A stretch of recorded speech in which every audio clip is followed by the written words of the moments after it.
When we first gathered our preliminary letters data around our students' achievement at baseline, it was very shocking to see what was going on with our students when we really started to look skill by skill. To see that 70% almost of our fifth graders couldn't name every single letter, consonant, and digraph. Working with teachers and admin and just being able to share the positive immediate outcomes and gains is so motivating for teachers. It's so motivating for everyone involved in this work to see the immediate impact.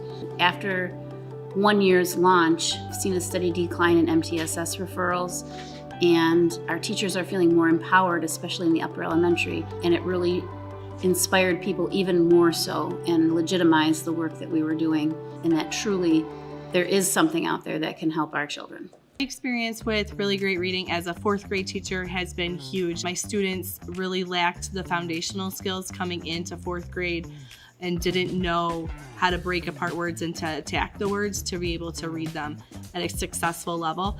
So teaching them the strategies, teaching them the syllable types has really shown up and in all curriculum areas. So in math and in science and in social studies, we're seeing that too. Students will grab their personal whiteboards at their tables and write down a word that they don't know in something else, and you'll see them breaking apart the syllables to be able to decode and figure out that word. So to me, that's huge. The growth that we've seen from the fall to the winter and coming into the spring this year has been phenomenal to see the kids feel successful, that they can read and that they're able to do the work across the board in fourth grade. One of the things I love most about Really Great Reading is how user-friendly the teacher's edition is. Come in the morning, I look at the page that we're on, I'm able to give it a quick skim, and I can teach it right from there with almost no preparation whatsoever. It is one of the very best written teacher's manuals I've ever seen.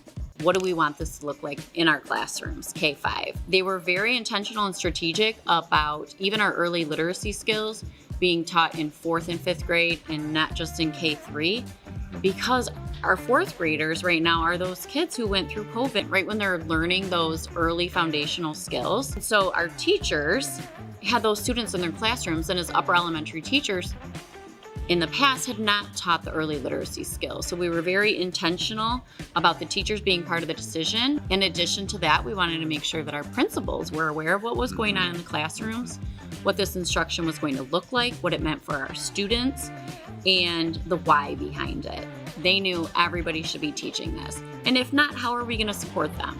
So then we had another layer of our instructional coaches who had training and everything ahead of time, so that way they knew how they could support in the classroom too. Everybody was included in the planning. We tried to make sure that we had all the layers of support from central office administration, building administrators, the instructional coaches. So I think the go slow to go fast, I like to say, approach has really helped, and just the ownership with so many people that have been involved. So we partnered with Really Great Reading to support our teachers in many different ways. We've been able to reach out for support on any little question that we have. Jeff's been super responsive and getting back to us and just giving us very thorough answers every single time. I don't feel bad when I ask him a question. I just feel like I know he's there and he'll help us however he can.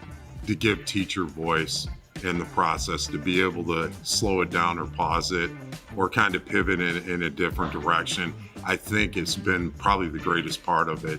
Not to mention for our students, the alignment. A lot of times after third grade, we kind of stop with some of our literacy work, and if a kid doesn't pick something up in the second or third grade, they might not get it. It might seem simplistic, but just that little change has made a huge difference with some of our student data.